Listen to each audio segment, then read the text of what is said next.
Et donc, nous allons commencer. Je suis Frédéric de Dinchin, des cofondateurs d'Alumni for the Planet. Et pour Alumni for the Planet, il y a aussi Florian Caillon qui est avec nous, qui est notre chef de projet.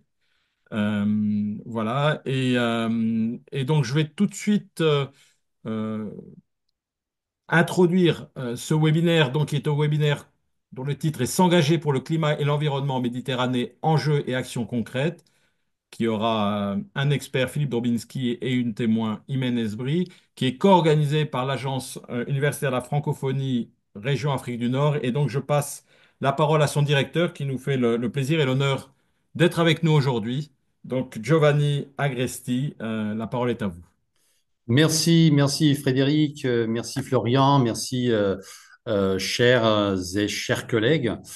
C'est un plaisir, un honneur d'être là avec vous. Je tâcherai de suivre l'intégralité du webinaire.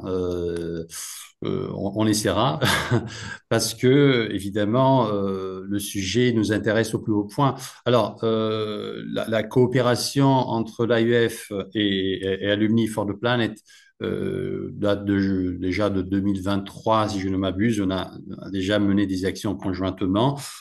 Quelques mots peut-être pour rappeler un peu l'AUF, même si je suis persuadé que la plupart des participants ont déjà un peu entendu parler, voire connaissent très bien. Je reconnais des leaders étudiants francophones qui connaissent très bien l'AUF, Agence universitaire de la francophonie, le plus grand réseau universitaire au monde.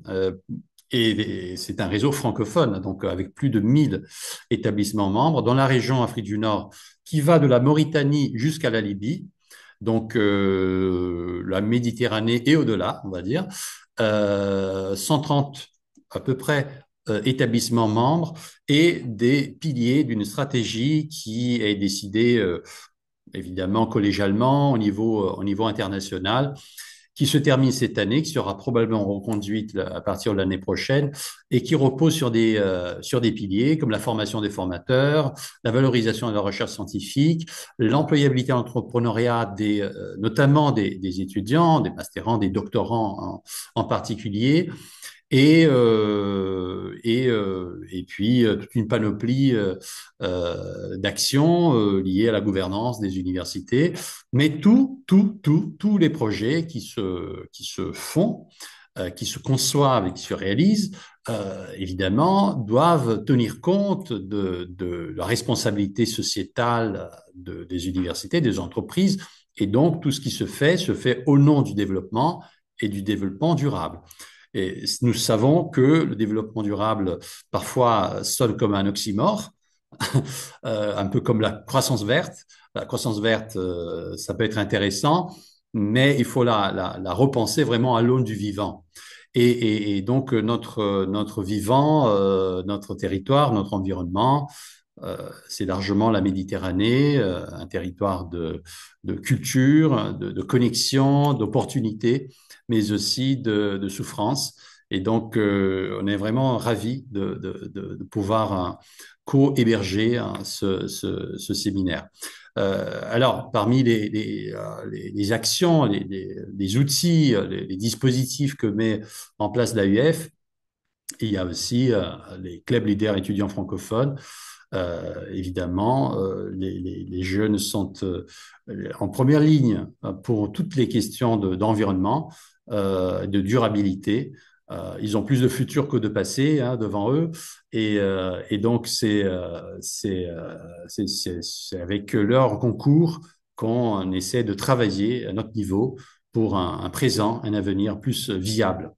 Voilà, donc je m'arrête là parce que le temps est court, mais bravo encore une fois à toute l'équipe de la direction régionale, dont je salue les membres qui sont là. Merci à Alumni for the Planet. Je souligne l'intérêt des alumni. Hein. On a des choses dans le pipe importantes pour notamment le bénévolat scientifique. On en parlera à un autre moment, c'est pas le moment aujourd'hui, mais on tient beaucoup aux communautés d'alumni. On va en constituer nous-mêmes parce que c'est la continuité et la continuité, c'est aussi la durabilité. Merci et bonne discussion enrichissante. Merci beaucoup, Giovanni. Merci à l'Agence universitaire de la francophonie. et à sa direction régionale d'Afrique du Nord. Effectivement, c'est le troisième webinaire qu'on organise ensemble. On en a fait en 2023 un webinaire qui était un webinaire inspiré. Vous allez voir de quoi il s'agit. Et on a aussi fait un webinaire concrétisé, qui est un webinaire plus d'intelligence collective, avec le CLEF, donc le Club des leaders étudiants francophones, si je ne me trompe pas. Et ça a été chaque fois une expérience très, très intéressante. Et pour Alumni for the Planet ou Alumni pour la planète, c'est très important de pouvoir avoir un partenaire qui a une dimension internationale parce que c'est tout simplement un enjeu qui est un enjeu global et un enjeu où on a beaucoup à apprendre les uns des autres dans les différents pays en particulier. Et c'est une cause commune sur laquelle on peut se retrouver et travailler ensemble. Alors, Alumni for the Planet, ça a été fondé il y a 5 ans. Donc, on va fêter nos 5 ans cette année. On fera une grande fête. Vous y serez conviés. On va voir comment on fait ça. C'est une association donc de loi 1901 d'intérêt général qui a été créée pendant le Covid. Des personnes se sont retrouvées en se disant, mais qu'est-ce qu'on peut faire? Qu'est-ce qu'on peut faire pour agir face aux enjeux climatiques et environnementaux et essayer de faire bouger les lignes. Et on s'est dit, il y a beaucoup de choses qui existent. On a discuté avec beaucoup de personnes dans l'écosystème. On s'est dit, on va essayer de monter quelque chose complémentaire, l'enjeu étant tellement grand. Et on s'est dit, on va s'appuyer sur les associations d'alumni, d'anciens élèves et les organisations telles que l'AUF pour pouvoir justement toucher beaucoup plus de monde. Et aussi parce que les alumni ou les gens qui vont devenir alumni, c'est-à-dire les gens qui vont être diplômés ou les gens qui sont diplômés, ce sont des gens qui sont actifs dans leur entreprise, dans leur organisation, et on est convaincu qu'ils peuvent en avoir un impact massif rapidement pour agir, parce que l'enjeu aujourd'hui, on va le voir avec la présentation de Philippe Dominski, l'enjeu, il est d'agir maintenant. Et donc, cette mise en action, c'est l'objectif d'Alumni for the Planet, qui est effectivement d'accompagner les diplômés de l'enseignement supérieur, mais tout le monde, pas que les diplômés de l'enseignement supérieur, mais tout le monde, euh, pour agir dans l'entreprise, dans l'organisation. Il ne s'agit pas de sortir, il s'agit de faire à l'intérieur de l'organisation pour le climat et pour l'environnement. Et pour ça, on a passé un accord avec plus de 130 associations d'anciens élèves d'universités et d'écoles, avec lesquelles on réalise régulièrement des webinaires.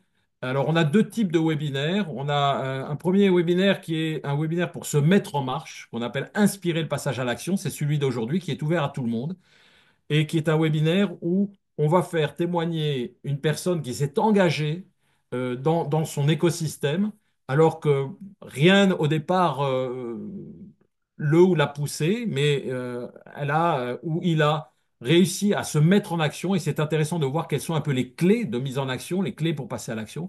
Et on va démarrer, comme on le fait à chaque fois, par une présentation un peu plus euh, euh, générale sur les enjeux du changement climatique en Méditerranée. Donc, ces webinaires inspirés ont une partie experte et une partie témoin.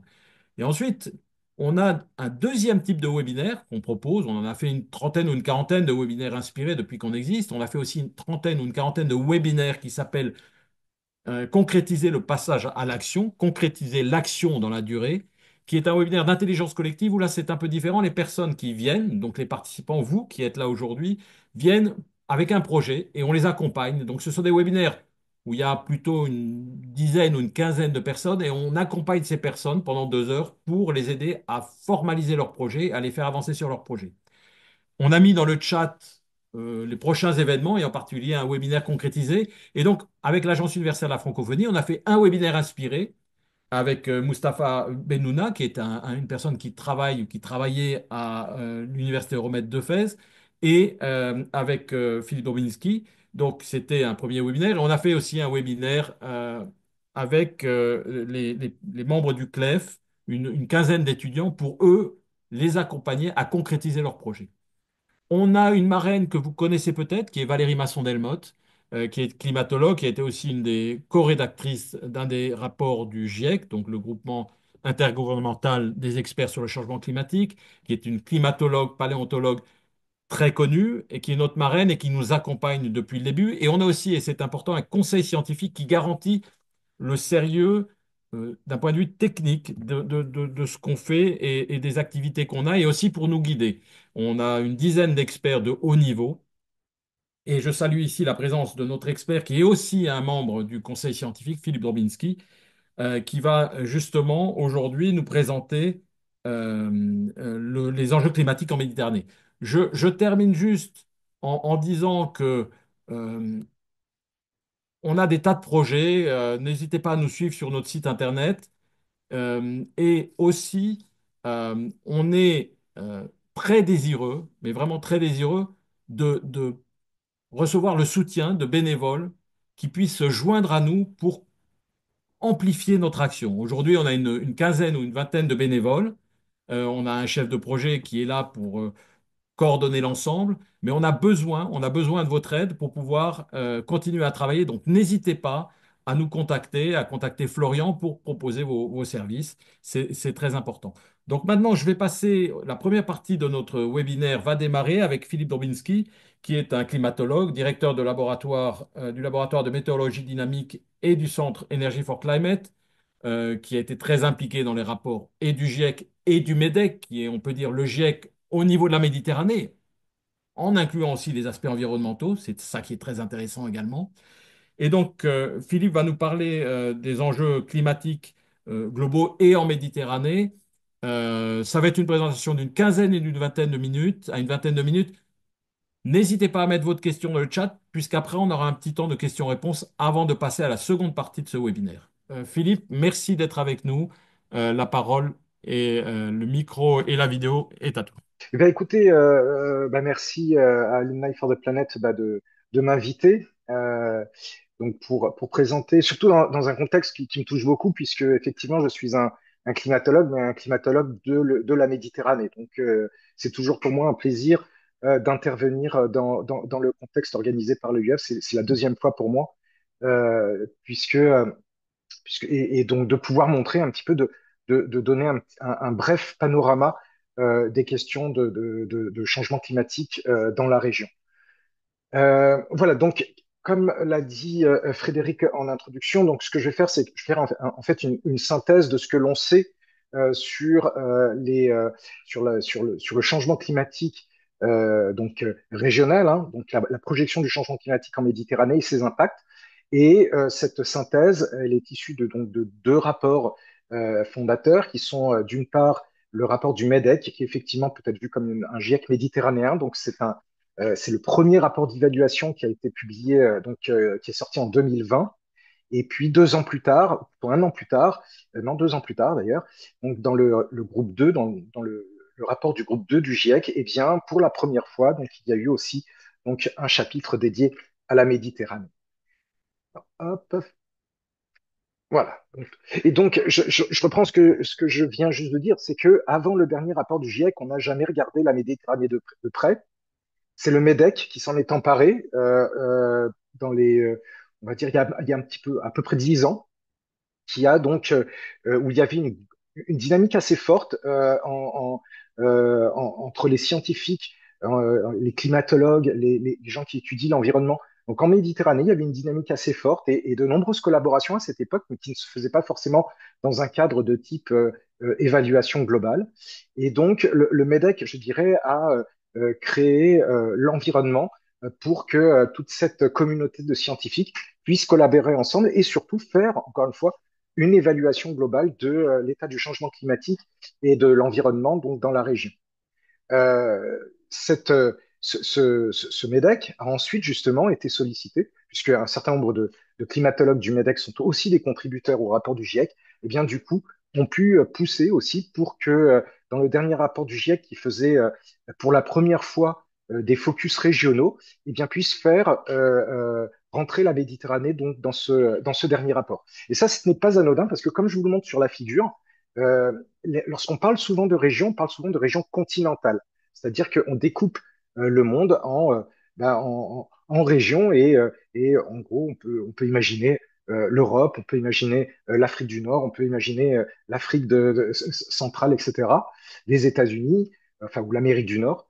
Mais la Méditerranée a une spécificité, c'est qu'en fait, ce n'est pas une région continentale, c'est une région où, au contraire, figure en son centre une mer quasi fermée. C'est aussi une grande spécificité de taille significative et donc qui crée les conditions d'un climat particulier avec une très forte transition entre les régions tropicales et subtropicales, donc au sud, et les régions, on va dire, tempérées au nord. Donc, deux rapports ont été publiés, deux rapports d'évaluation. Le rapport du MEDEC en 2020, le rapport du GIEC en 2022, et depuis, trois rapports spéciaux donc du MEDEC ont été aussi publiés, enfin deux à ce jour. Donc, un sur les risques côtiers et un sur le nexus eau, énergie, alimentation, et un troisième un petit peu plus difficile à finaliser vu le contexte géopolitique actuel, donc qui est justement sur la question des conflits et des migrations. Alors, la région Méditerranée est caractérisée d'abord, c'est une région qui est particulièrement, comment dire, qui répond très fortement aux changements globaux. On va dire c'est un petit, c'est un laboratoire amplificateur finalement des changements globaux.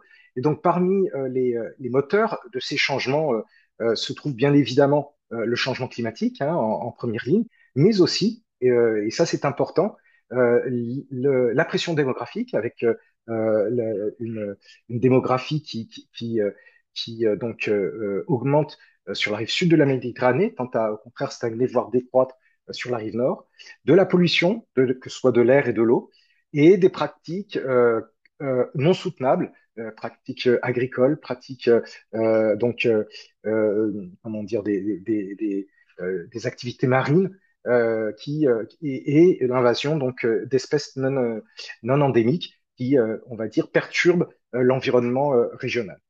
Donc, qu'est-ce que l'on peut dire? On sait que donc le changement, avec le changement climatique, l'augmentation de température attendue euh, aux environs de 2040 pour la Méditerranée est environ 2,2 degrés par rapport à l'ère pré-industrielle. Et avec cela, les précipitations extrêmes gagnent en intensité de l'ordre de, on va dire, 4-5% par degré additionnel de réchauffement climatique.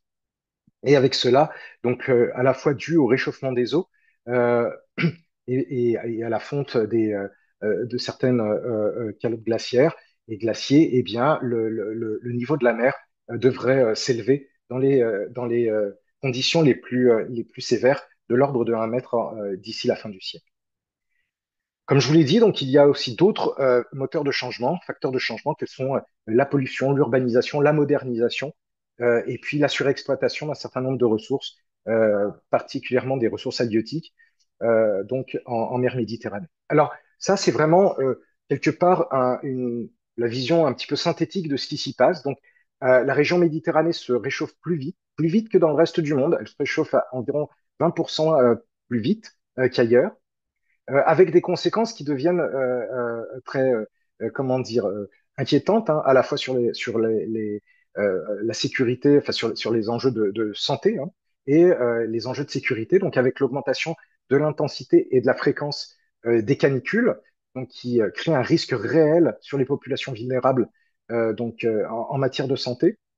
C'est l'augmentation de la fréquence des sécheresses qui a joué un rôle important, on le sait, dans certaines crises régionales. C'est l'augmentation des conflits qui pourrait s'aggraver là aussi du fait de la non-soutenabilité d'un certain nombre de régions et donc accélérer un certain nombre de migrations.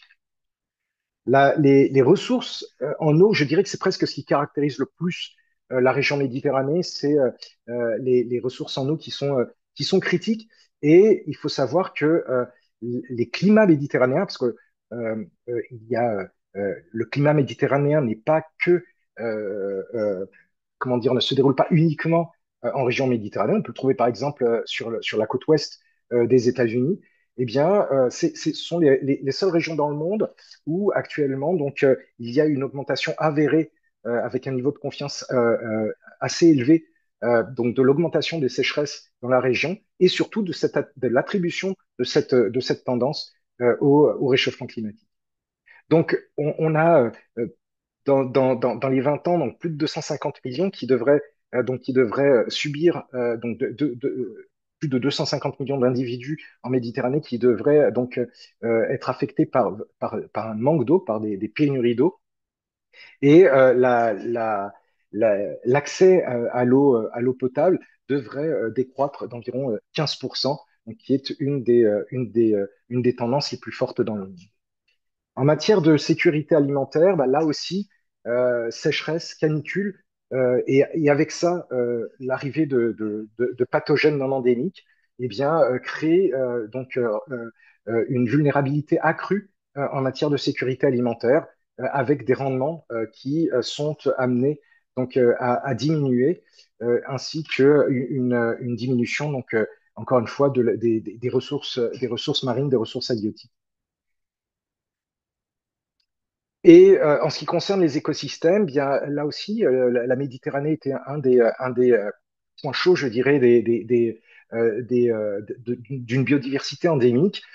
Eh bien, il y a à la fois via le canal de Suez et via, je dirais, les échanges mondiaux, une invasion d'espèces non endémiques qui met à mal toute la biodiversité endémique dans la région.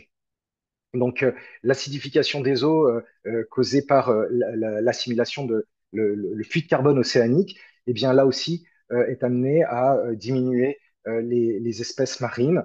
Et si on regarde ce qui se passe sur le continent, eh bien l'augmentation des sécheresses et des canicules rend, je dirais, les situations, l'occurrence de situations favorables au déclenchement de feux massifs beaucoup plus fréquents.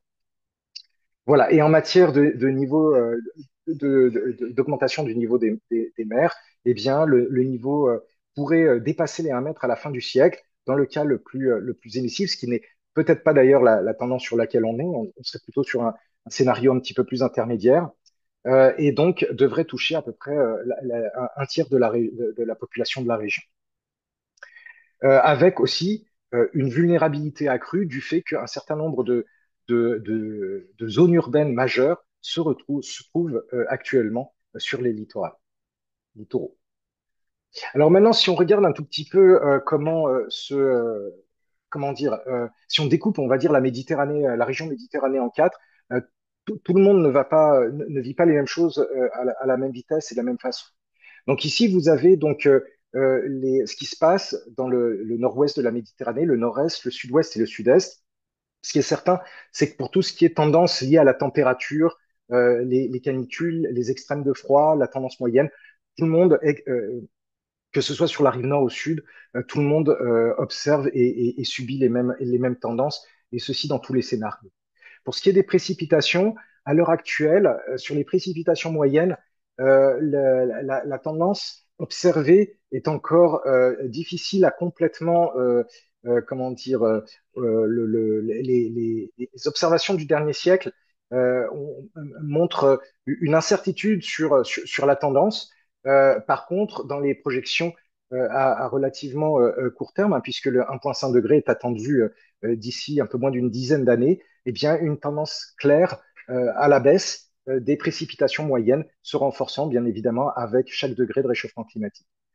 En ce qui concerne les précipitations extrêmes, eh bien, les précipitations extrêmes, là, la situation est très contrastée. Au nord de la rive méditerranéenne, là où finalement on n'est pas je dirais, en stress hydrique, eh bien, la ressource pardon, les sources d'humidité sont encore suffisamment importantes pour que, je dirais que lorsqu'il y a une précipitation qui se forme, eh bien, du fait qu'un air plus chaud puisse contenir plus d'eau sous forme de vapeur, eh bien, lorsqu'il y a des précipitations, ces précipitations extrêmes deviennent plus violentes. Et ça, c'est ce que l'on voit avec ces triangles dont la pointe est orientée vers le haut. Donc, l'intensité des précipitations devrait augmenter sur la rive nord. Sur la rive sud, on observe une tendance plutôt inverse du fait que on est dans un environnement déjà très, très aride, en fait.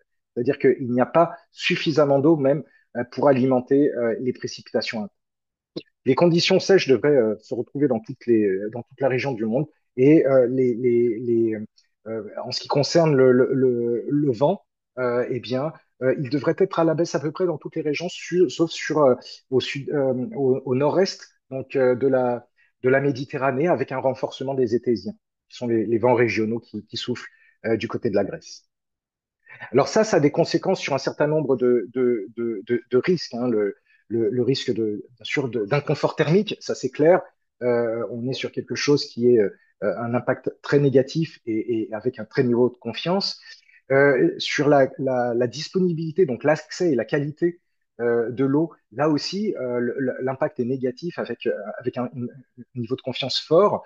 Il en est de même à peu près pour les feux de forêt, pour l'érosion côtière. Et je dirais que en fait, j'ai pas de plus à vous montrer. En fait, hein.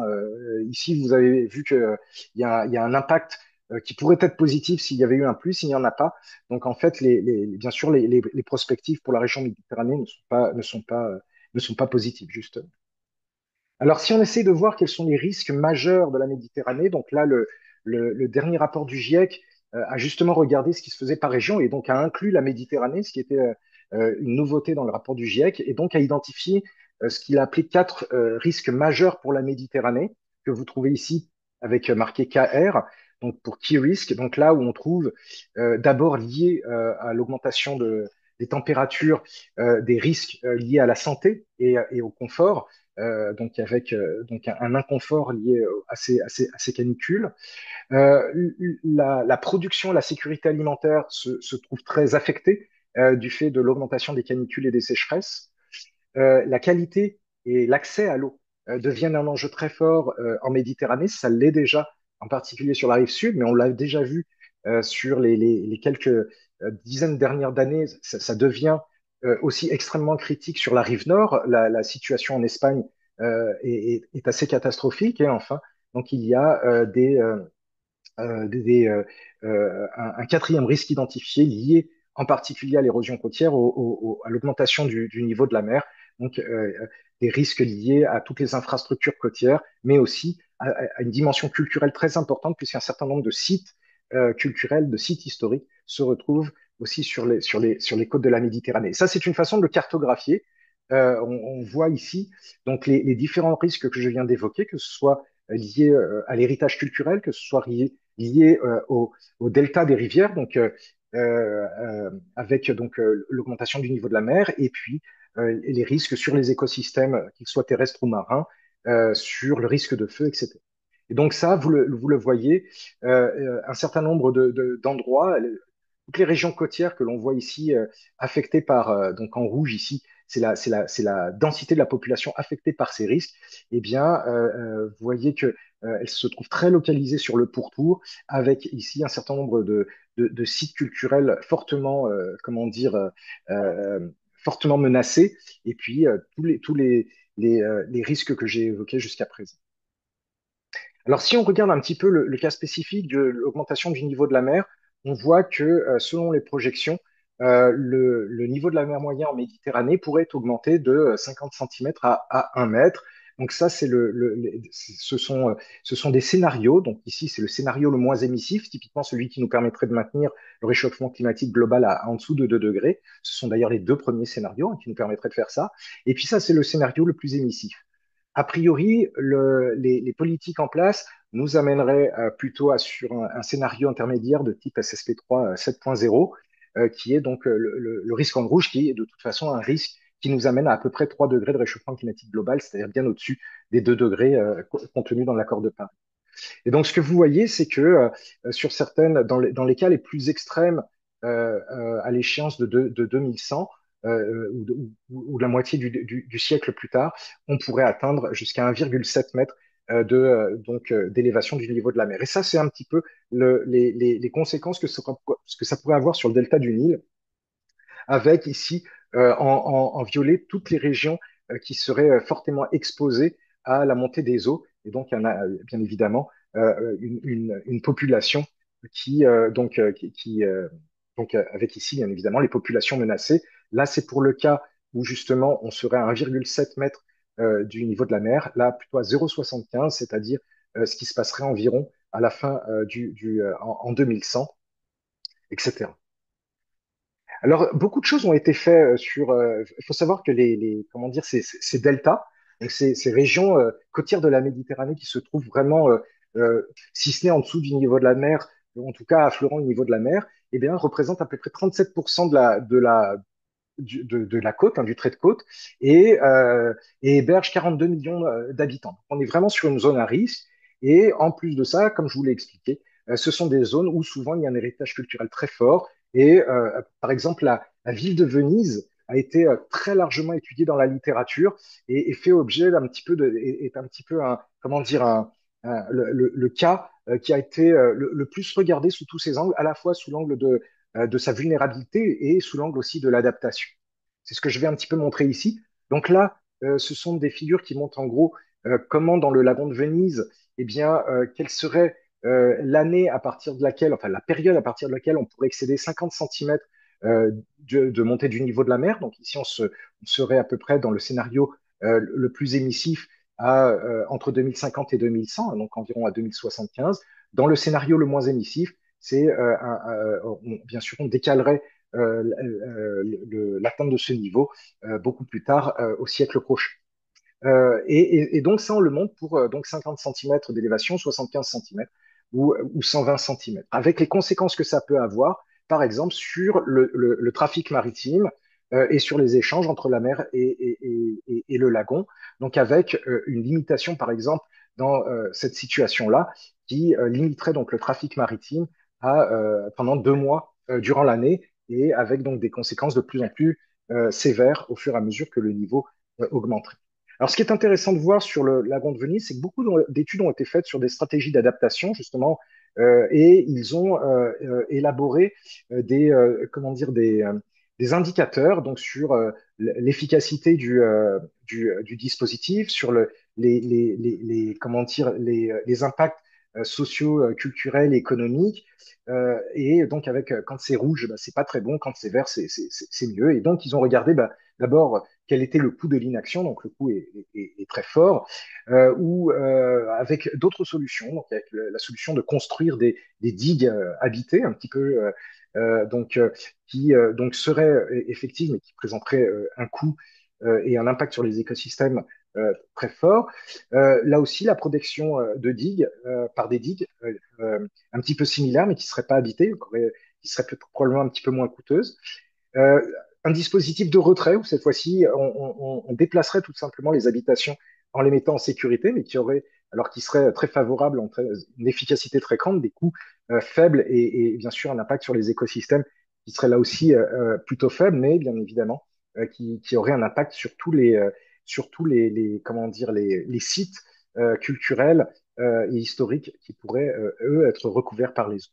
Et ainsi de suite, un certain nombre donc de stratégies d'adaptation ont été élaborées avec, je dirais, la piste la plus fondée sur la nature, où on construirait en quelque sorte des digues naturelles euh, pour pouvoir protéger les infrastructures humaines.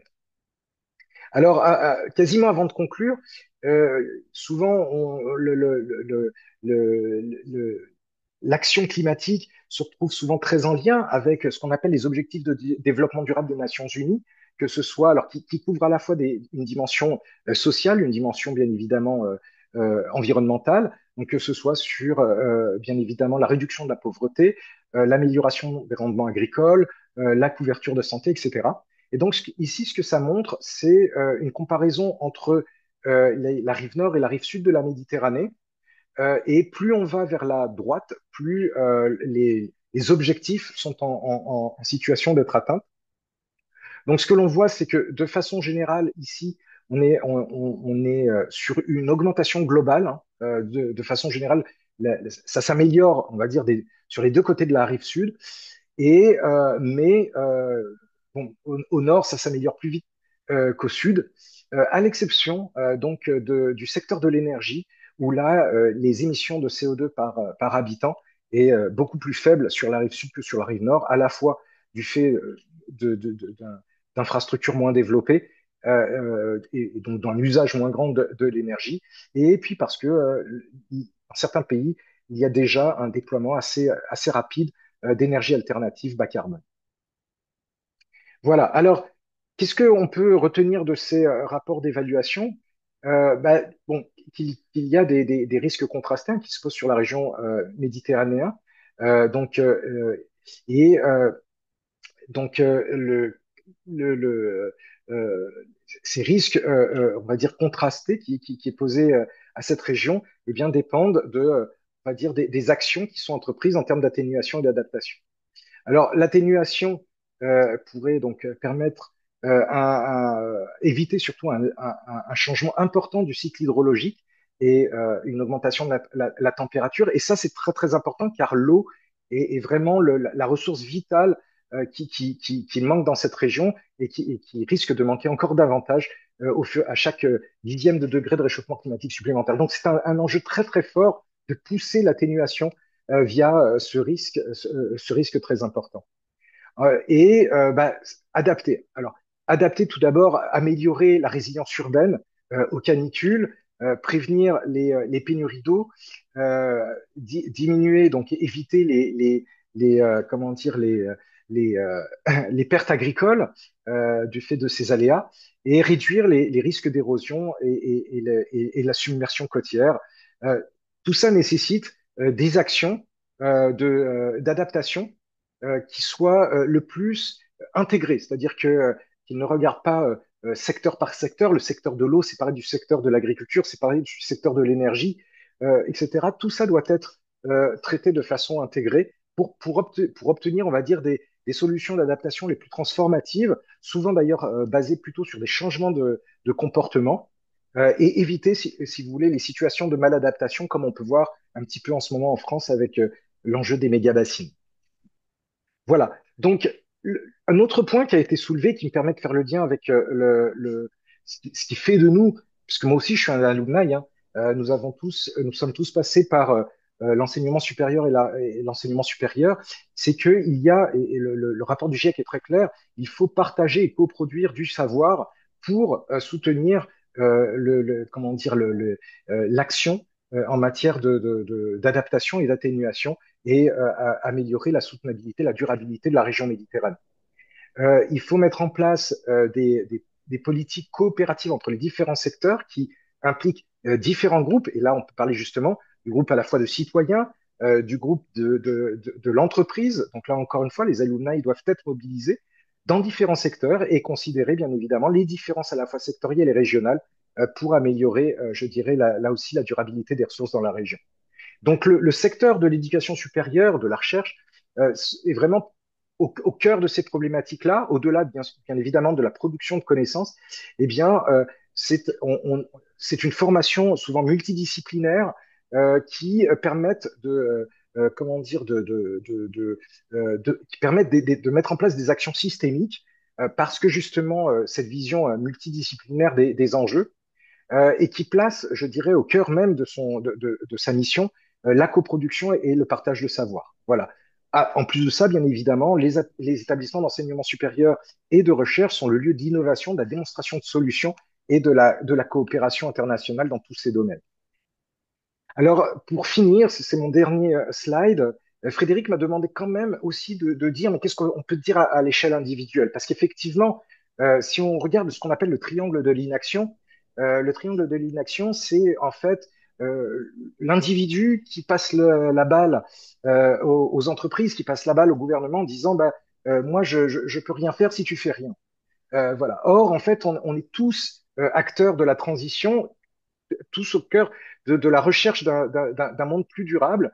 Et donc, bien évidemment, les entreprises, et donc vous, les alumni, dans les entreprises, vous avez une action à prendre pour que ces entreprises euh, se transforment dans une direction plus durable. Mais aussi, nous, en tant qu'alumni, en tant que citoyens, on a aussi des actions à prendre. Donc là, je fais c'est une figure assez simple hein, pour dire que voilà, il y a ce qu'on appelle éviter, remplacer, améliorer.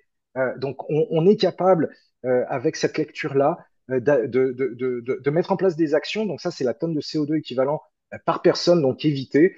Si, par exemple, on commence à éviter les vols longue distance, si on commence à éviter d'utiliser sa voiture personnelle et on opte, je dirais, à défaut, déjà à des solutions de covoiturage, si on remplace, par exemple, le véhicule par la marche et le vélo, si on modifie nos régimes alimentaires. Alors, il faut savoir que la Méditerranée a pour, comment dire, euh, c'est le régime de référence, hein, c'est le régime le plus comment dire, euh, au- auquel il faudrait tous aspirer. Donc, la Méditerranée est une référence pour ça, hein, par son régime.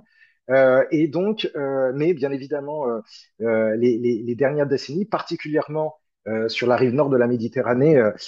Donc l'alimentation est devenue beaucoup plus carnée, c'est largement écarté du régime méditerranéen vers lequel il faudrait donc revenir. Et donc il y a vraiment un enjeu pour justement remplacer une alimentation non durable par une alimentation plus durable.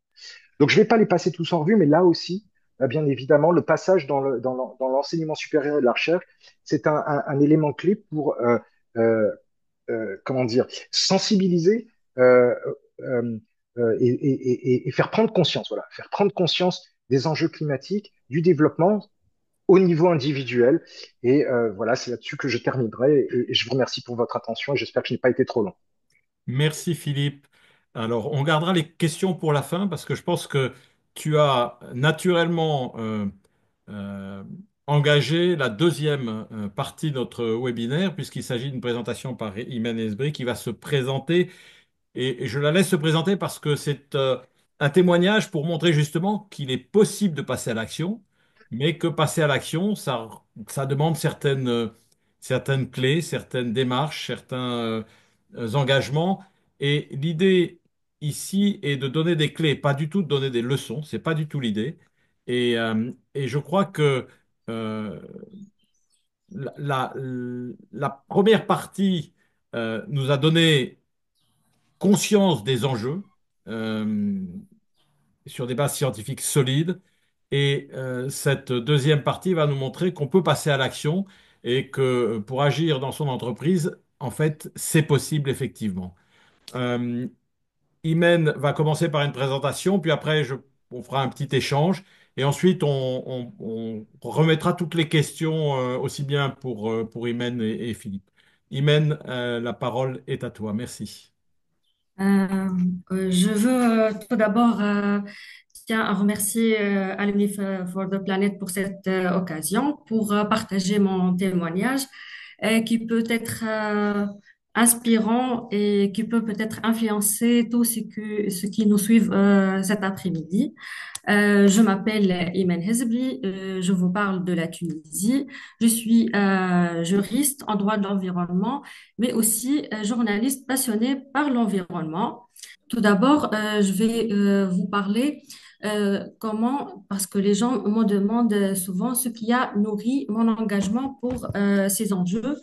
En vérité, c'est un mélange entre des rencontres et de prise de conscience, de convictions profondes. La protection, car la protection de l'environnement et de notre planète n'est pas une option, mais aussi une nécessité. Tout a commencé dans les bancs de ma faculté de droit, où j'ai découvert les rouages juridiques de la protection de l'environnement. Les lois existent, oui, mais leurs applications sont trop souvent fragiles et inégales. Ce décalage m'a marqué. Comment accepter que ces textes censés nous protéger restent une lettre morte? Puis il y a eu le journalisme. En racontant des histoires, celles des forêts rasées, des communautés affectées par la pollution, des espèces menacées, j'ai mesuré la force des mots, euh, car donner une voix à l'environnement est déjà une forme de justice. Et puis, il y a eu ma propre remise en question, comment défendre ces idées sans les incarner. J'ai réalisé que chaque petit geste compte et qu'aligner mes actions avec mes valeurs n'est pas juste un choix, mais une responsabilité. Cette combinaison, le droit, les médias et l'action individuelle qui a guidé mon combat. Parce que la défense de l'environnement n'est pas qu'une affaire de loi ou des articles, c'est une histoire collective et nous sommes tous les acteurs. Alors, voilà, et ici, comme vous pouvez voir, l'endroit où l'histoire se passe. Je vais vous raconter cette histoire vraie et personnelle qui m'a marqué profondément. Et elle s'est déroulée à Béja, ma ville, qui se trouve au nord de la Tunisie, en octobre en 2021. C'est l'histoire d'un petit groupe d'arbres menacés sans raison et moi qui a choisi de ne pas se taire. Histoire simple qui montre avec une force et un seul individu, s'il est attentif et engagé, il peut faire toute la différence. Parce que parfois, il suffit d'un regard, d'une voix ou d'un geste pour partager ce qui compte, protéger ce qui compte. Alors, tout a commencé un matin ordinaire vers 7h30, 7 heures où, enfant déjà, j'avais l'habitude d'écouter le chant paisible des oiseaux. Je ne sais pas si vous pouvez les écouter déjà près de moi, parce que les arbres sont ici et même le gazouillement. Je ne sais pas, vous pouvez. Alors, j'avais l'habitude d'écouter le chant paisible des oiseaux, observer leur nid, nid perché dans ces grands arbres qui sont le type des cèpres, sont très grands. Et ces arbres symbolisent pour moi, ne symbolisent pas un simple végétaux, il a incarné mon enfance, la fraîcheur contre la chaleur estivale, la pureté de l'oxygène qu'il apportait généreusement à mon quartier. Il ne gêne personne. Bien au contraire, il offrait la verdure, la fraîcheur de l'air. Et je vous parle ici maintenant avec la fraîcheur de l'air. Voilà, si précieux, surtout à côté de l'hôpital régional. Vous pouvez voir ici l'hôpital régional. Voilà les arbres. Et moi, je vous parle de cet endroit. Voilà. Alors, ce matin-là, un son brutal me sent brusquement ces souvenirs apaisants, le bruit agressif d'une tronçonneuse. Je sors précipitamment et je découvre une scène bouleversante. Et des ouvriers équipés de casques, de gilets coupent méthodiquement ces arbres adultes, majestueux, en pleine santé. Des arbres situés près de l'hôpital régional, mais clairement à l'extérieur de son périmètre. Les ouvriers travaillent trop vite et je les interpelle, je leur demande ce qu'ils font, ils me montrent une autorisation d'abattage. Et là, je réalise que ces ouvriers ont été trompés.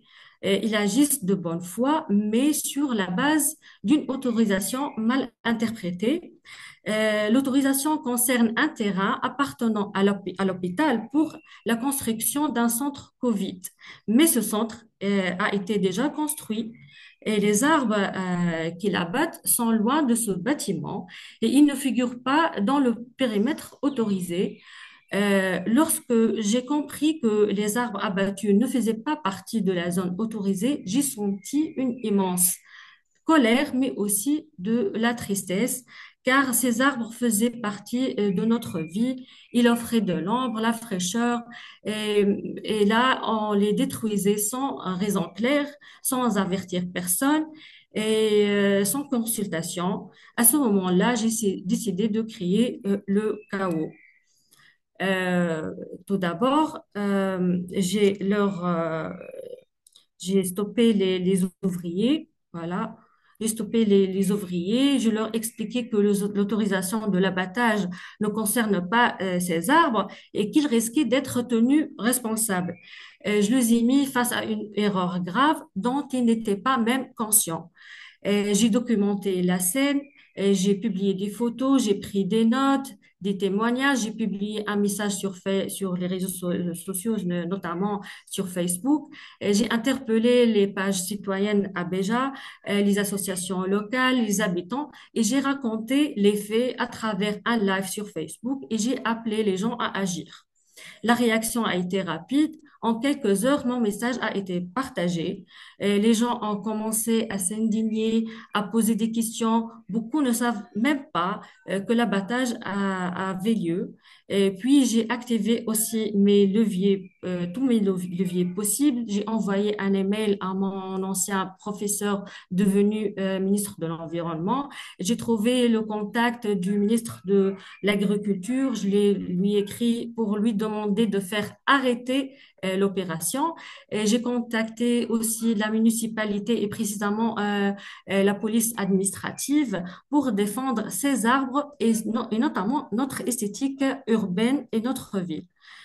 Voilà, voilà vous pouvez voir les crimes, l'autorisation, voilà les arbres abattus.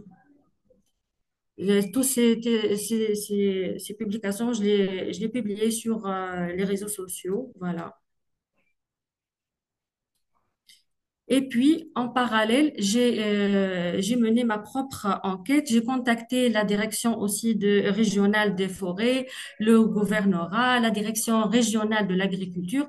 Mais on m'a envoyé de service à un autre sans réponse précise. Alors, j'ai consulté moi-même les documents publics offerts par l'hôpital, les autorisations d'abattage, le plan d'aménagement et la preuve est apparue. Les arbres qu'on fait abattre ne faisaient pas partie de la zone autorisée. Je vais vous montrer où normalement, ces arbres doivent être abattus. Ils ont mal exécuté l'autorisation. Ils sont venus ici pour les couper, voilà. Mais normalement, l'autorisation doit être ici, doit être s'appliquer dans cette zone. Voilà le centre Covid déjà construit. Voilà les autres arbres censés dans le périmètre de l'hôpital. Et cette zone, elle ne figure pas dans l'autorisation. Voilà. Euh, Comme je viens de le dire, n'était pas sur le terrain de l'hôpital. Et après cette vérification, ce domaine appartient à la municipalité. Donc, l'utilisation utilisée ne s'applique pas à cet endroit. Du coup, en 48 heures, l'opération a été suspendue, une enquête interne a été ouverte et la direction régionale du domaine de l'État a reconnu son erreur. Ces armes ne devaient pas être abattues. L'ordre a été donné de stopper définitivement l'opération. Euh, pour résumer, ce que j'ai vécu, c'est une leçon. Quand l'administration se trompe, le silence est complice, mais une seule voix, bien informée, bien organisée, et peut-être et peut déclencher un petit changement. Et ce jour-là, Béjaz, mes arbres ont été sauvés grâce à une petite vigilance citoyenne. Et merci de votre écoute. Merci beaucoup, Imen. Euh, N'hésitez pas à poser des questions à Imen, également à Philippe, hein, on les gardera, à poser des questions parce que ce qu'on voudrait, c'est un petit dialogue. Euh, Avant de démarrer ce dialogue avec Imen, on va vous mettre dans le chat un petit sondage auquel vous pouvez répondre tout de suite, en même temps qu'on continue ce webinaire. C'est un petit sondage avec peu de questions, des questions assez directes pour voir si vous aussi, vous êtes prêts ou vous avez envie de passer à l'action. C'est intéressant de voir. C'est tout à fait anonyme, bien sûr. On n'utilisera absolument pas ce sondage nominativement, c'est très clair. En revanche, c'est très utile puisque ça nous permet, nous, au fur et à mesure des webinaires, de pouvoir un peu évaluer si vous avez envie de passer à l'action, comment, et si d'écouter à la fois un expert et un témoin, ça vous aide. Imen, euh, j'aimerais, si tu peux nous donner 3 points euh, qui sont les clés de ta stratégie de réussite. Quels sont les trois, il y en a beaucoup, hein, mais quels seraient les 3 principaux points qui viennent comme ça en tête, qui font que ta stratégie a fonctionné dans la façon dont dont tu as agi? Est-ce que tu peux donner 3 points et peut-être avant ces 3 points de réussite, quels étaient les 3 points les plus difficiles que tu as rencontrés au départ? Bon, pour les points difficiles, tout d'abord, le ton. La formation, j'ai pas réussi, j'ai pas pu avoir tout d'abord l'information parce que déjà, ils ont commencé à couper les arbres tout d'abord. Deuxièmement, une question que j'étais une femme, c'était mal vu, malheureusement. Et si je parle avec les hommes, parce que les hommes qui coupent, les hommes qui ont dans l'administration, et moi, normalement, une femme, je dois rester chez moi, s'occuper de mes enfants. Pourquoi s'occuper de ces arbres? Voilà. Ils voient que cet engagement pour l'environnement, un truc de bourgeoisie, des gens intellectuels, voilà. Et puis, voilà, le temps et ma condition en tant que femme. et surtout, euh, je ne sais pas, le track, est-ce qu'il accepte mon intervention parce que je parle d'un temps d'un juriste et du coup, il se méfie de moi, c'est qui cette fille, qui est derrière elle, elle parle correctement, voilà. Il y a une certaine résistance. Et surtout, la réaction des gens, j'ai peur des réactions des gens, comment ils vont interpréter cette intervention. Mais heureusement, donc en 48 heures, j'ai pu faire ce miracle de ne pas de suspendre l'abattage. Et les Voilà. trois clés de réussite, quelles seraient les trois clés de réussite parmi beaucoup d'autres, mais les principales que tu as analysées dans cette démarche? Bon, tout d'abord, comprendre, s'informer, creuser, questionner. Tu dois avoir toujours une idée claire et des informations pour que tu peux intervenir et agir. Deuxième clé, c'est transmettre autour de moi, autour de vous, avec bienveillance, sans culpabiliser. Et dernièrement, persister parce que les grandes causes se gagnent sur la durée. Voilà.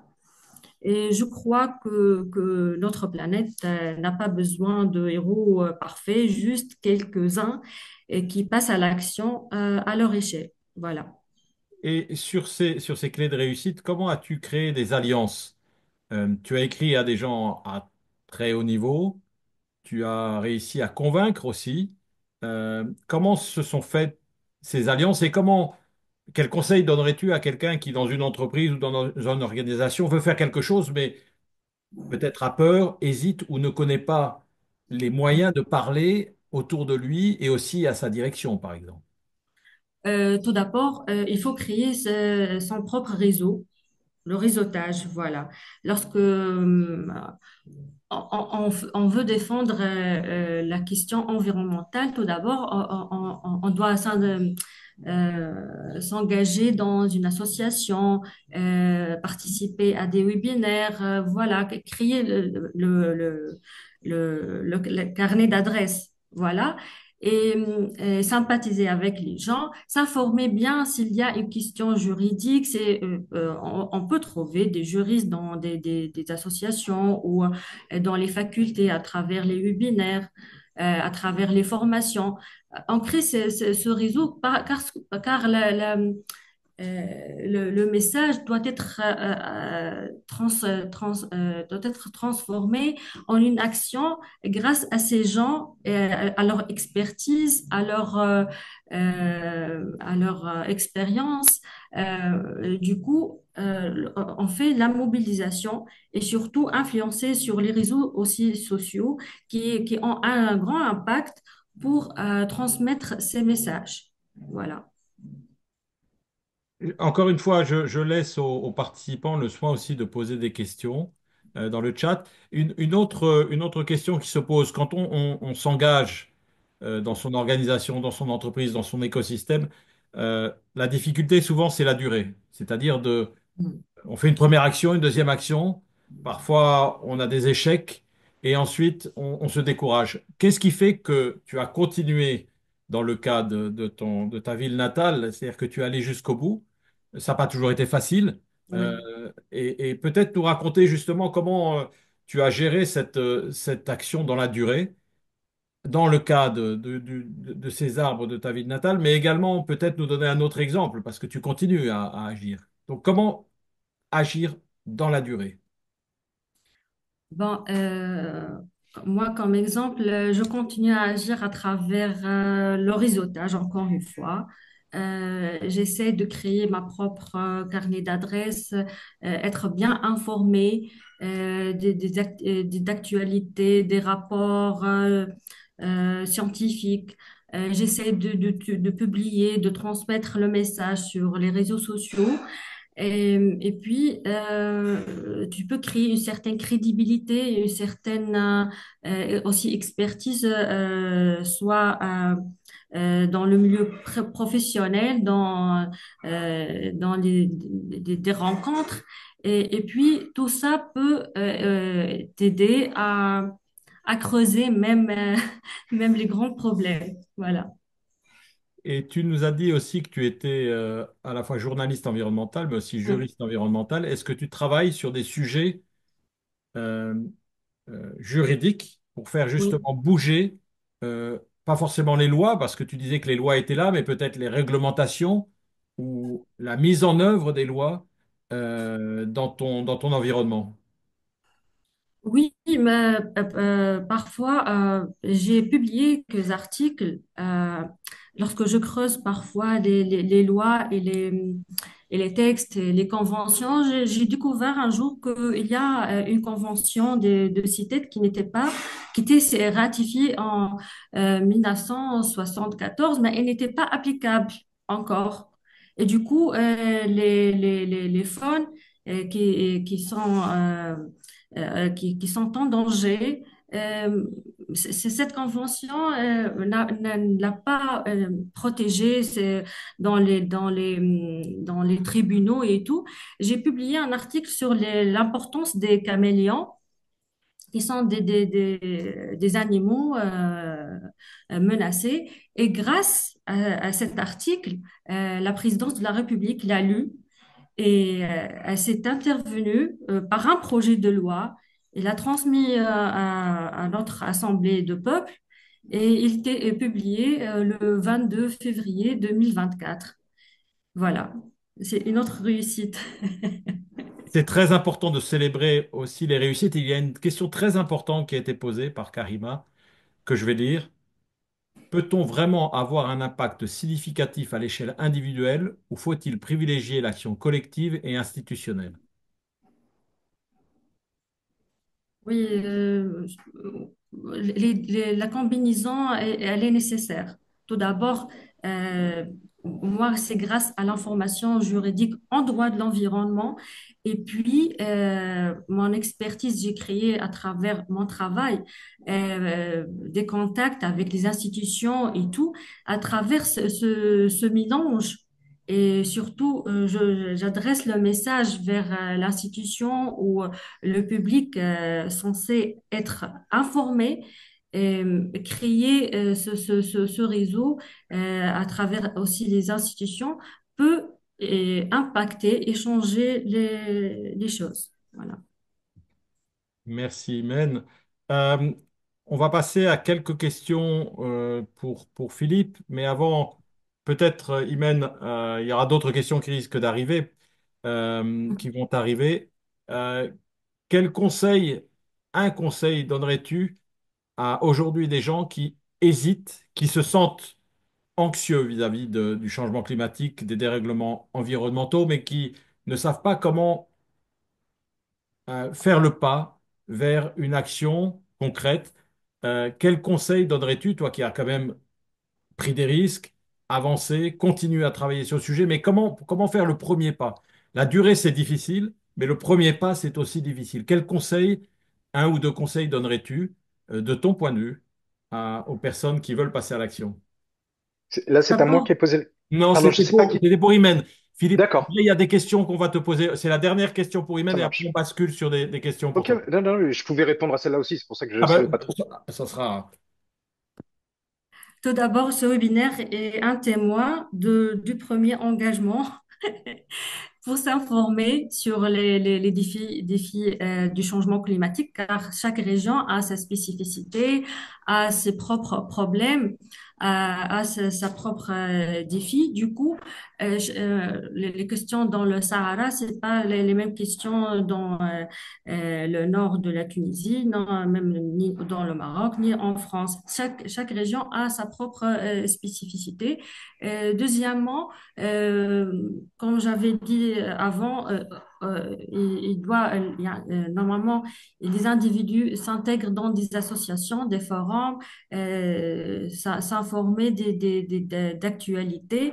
Et puis, après ces réseaux, ils peuvent créer une force parce que chaque réseau doit avoir un but un défi à relever, un problème à résoudre. Voilà, on peut pas tout résoudre, tous les problèmes du changement climatique, mais prendre un piste, le défendre pour avoir les résultats. Voilà. Merci beaucoup, Imen. C'est des conseils très pratiques et c'est Merci. important.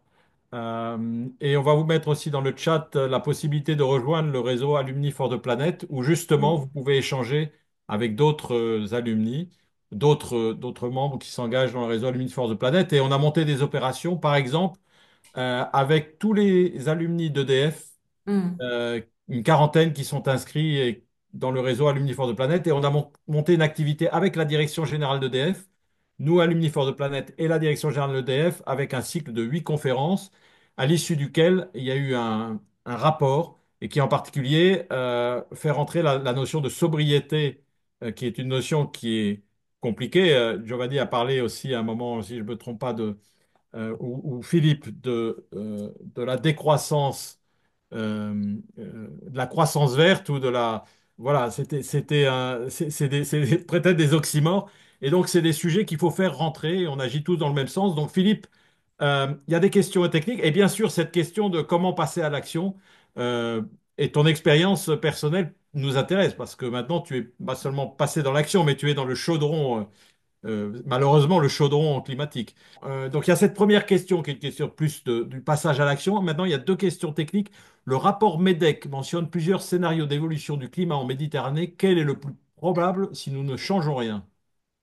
Alors, en gros, le rapport MEDEC, ce qui est fait pour regarder les projections du changement climatique régionalement, c'est qu'on utilise donc les simulations qui sont faites globalement, donc avec un certain nombre de scénarios que j'ai montrés, et par différentes techniques sont raffinés à l'échelle régionale. Donc il n'y a pas de distinguo entre comment dire, entre le changement climatique global et celui qui est projeté. C'est juste que ce qui est projeté, euh, comment dirait la traduction à l'échelle régionale du scénario. Et donc ce que j'ai montré, c'est que nous avions le scénario le plus émissif, celui-là, on en est probablement sorti, et il y a le scénario, le premier scénario en dessous, donc qui nous amène à un changement climatique global de 3 degrés, c'est-à-dire qu'il faut à peu près 3 degrés en global, c'est à peu près 4 degrés et demi dans la région. Voilà ce qu'il faut voir.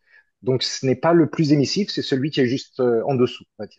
Donc on n'est pas encore sur la bonne voie, clairement, mais en tout cas, voilà, on aurait pu faire pire, on va dire. Ouais. Une autre question pour toi, Philippe. Quelles sont les erreurs de prospection les plus typiques lorsque l'on essaie d'adopter des pratiques apparemment vertueuses en termes de Mm, développement durable, mais qui mm. s'avèrent au contraire rédhibitoires? Je pense Bah, aux nombreux effets rebonds des éoliennes, par exemple, ou voitures électriques de 2 tonnes de poids. ouais. Alors, mais ça, je dirais qu'on pourrait même en débattre pendant 20 ans, hein. Là, en fait, dès qu'on commence à parler d'adaptation, il faut savoir que finalement, parler d'atténuation, oh, je vais caricaturer, hein, je veux pas que ce soit repris contre moi, on va dire, mais en caricaturant, c'est facile de parler d'atténuation, de réduction des gaz à effet de serre. Je dis bien que c'est caricatural, c'est-à-dire que, a priori, voilà, il y a des solutions qui nous amènent à réduire nos émissions de gaz à effet de serre. On peut même juste moins consommer, ça réduit nos émissions de gaz à effet de serre. Dès qu'on commence à parler de solutions d'adaptation, et je pense que c'est un petit peu ça le sujet, ça devient beaucoup plus compliqué. Et le gros danger, justement, c'est la maladaptation. Donc, il y a plusieurs choses qu'il faut pour moi comprendre dès qu'on fait de l'adaptation. La première chose, c'est lorsqu'on fait de lorsqu'on fait de l'adaptation, il faut se placer dans un scénario qui n'est pas celui dans 10 ans, c'est prendre un scénario qui nous amène à 2000. Ça, c'est important, c'est-à-dire que, et c'est ce qui s'est passé d'ailleurs, que ce soit d'ailleurs au Maroc, puis en Espagne, puis maintenant, c'est ce qu'on vit en France, avec les méga-bassines, c'est-à-dire avec la rétention d'eau pour l'irrigation, qui sont des solutions qui permettent, entre guillemets, de sauvegarder un petit peu d'eau pour l'irrigation pendant l'été. Mais ça, ce sont des solutions qui sont effectivement soutenables à court terme, tant qu'on est dans un réchauffement climatique qui est relativement modéré et donc une évaporation qu'on est capable de gérer, mais qui devient complètement insoutenable dans des situations où l'évaporation assécherait de toute façon les méga-bassines. Et c'est ce qui s'est passé en Espagne, et l'Espagne en est sortie, et c'est ce qui malheureusement fait débat en France encore actuellement. Et là, on est typiquement dans une situation de maladaptation où le court terme a prévalu sur le long terme. Or, la solution n'est pas adaptée au long terme. Ça, c'est le premier point. Et le deuxième point, pourquoi c'est plus compliqué de parler d'adaptation? Je vais prendre un exemple. Prenons une centrale nucléaire, une centrale, peu importe, au gaz, peu importe. Une infrastructure. Ça, on sait a priori protéger l'infrastructure. On peut même se projeter en 2100, le scénario le plus émissif, et on va être capable de tout simplement renforcer l'infrastructure, mettre des digues, enfin tout ce que vous voulez qui met que cette infrastructure sera résiliente au réchauffement climatique.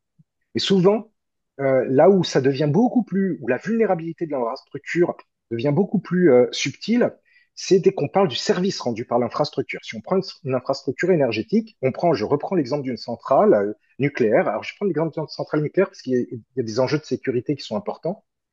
Eh bien, par exemple, si on est dans une canicule à 50 degrés et que toutes les écoles ferment, ça veut dire que les employés peuvent pas venir au travail et assurer la sécurité du site.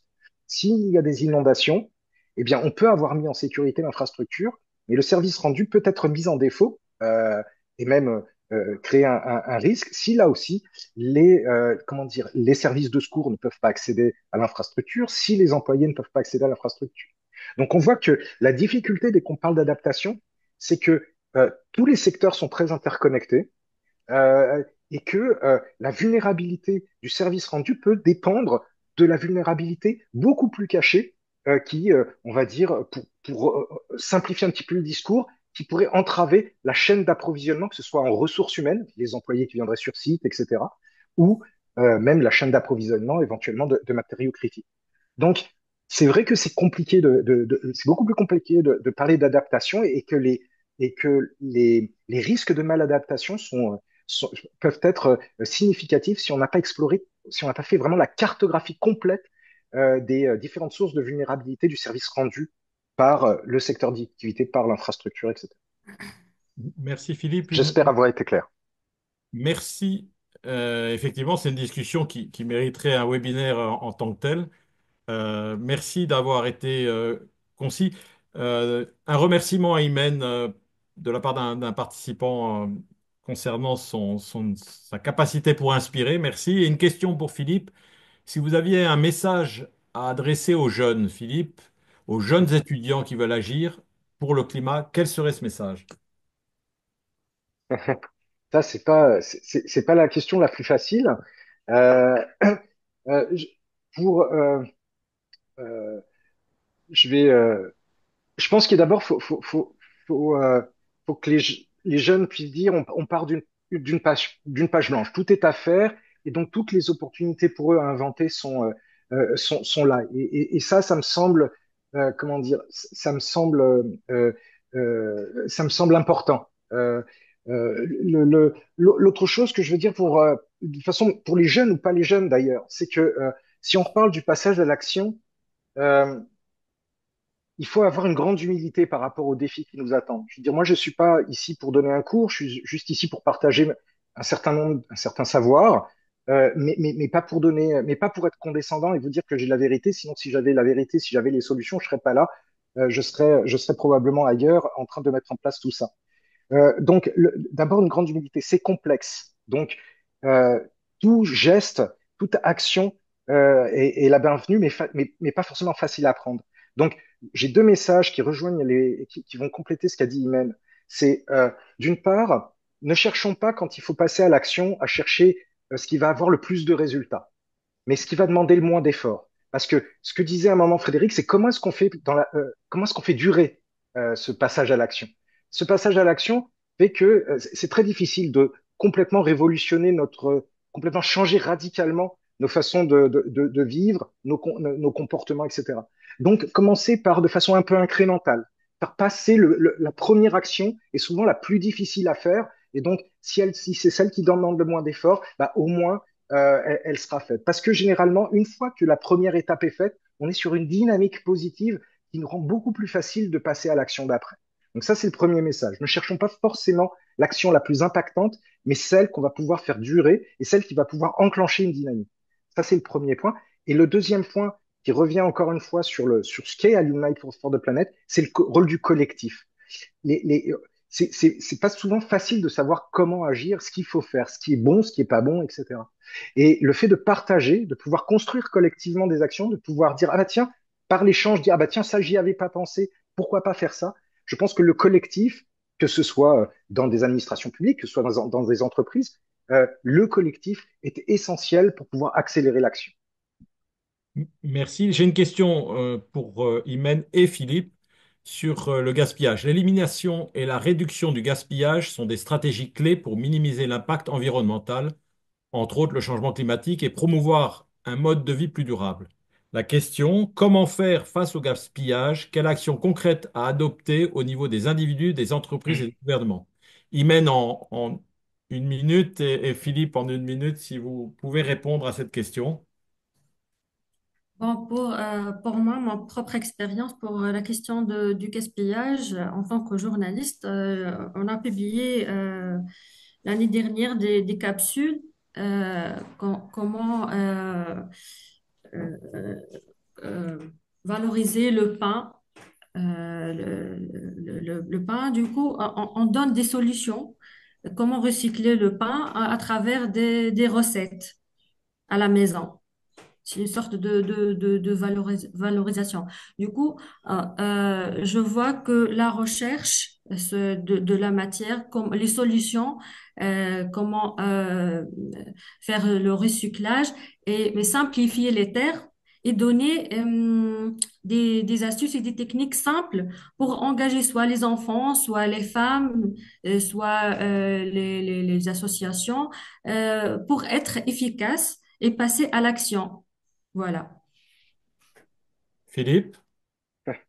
C'est probablement la question la plus difficile, hein, le gaspillage, hein, parce qu'on est vraiment sur des modes, des comportements, hein. Je crois qu'il y a un gros travail pour moi d'abord de sensibilisation au gaspillage, qui me semble absolument essentiel. Et là, il y a des entreprises, enfin, en plus, il y a des secteurs d'activité. On sait que le secteur de l'alimentation gaspille beaucoup. On sait que le secteur de l'habillement gaspille beaucoup. Donc, il y a un certain nombre de secteurs, en plus, qu'on arrive à assez bien cibler et sur lesquels il faut former.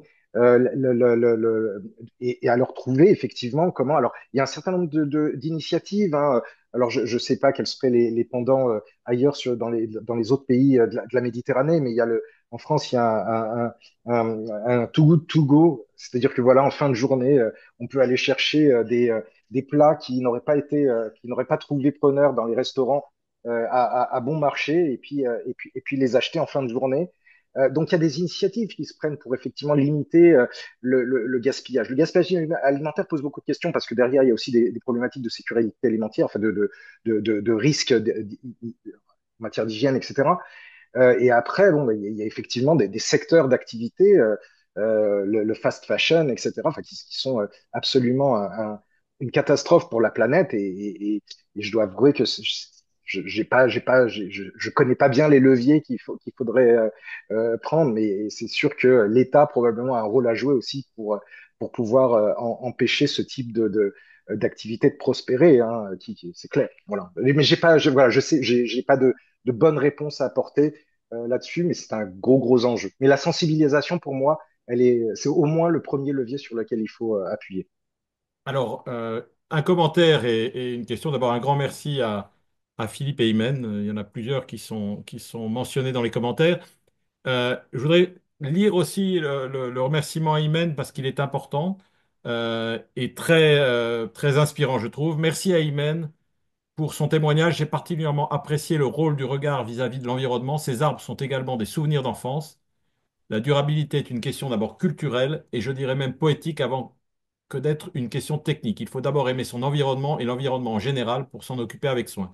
Et ça m'amène une question plus technique euh, concernant l'environnement et la question qui se pose aussi bien à Imen qu'à Philippe. Donc on va refaire le même principe. Imen puis Philippe, quelles sont les principales erreurs à éviter lorsqu'on s'engage dans un projet environnemental? Les questions sont pas faciles, mais merci de les poser parce que c'est très engageant et c'est comme ça qu'on avance collectivement sur le sujet. Imen?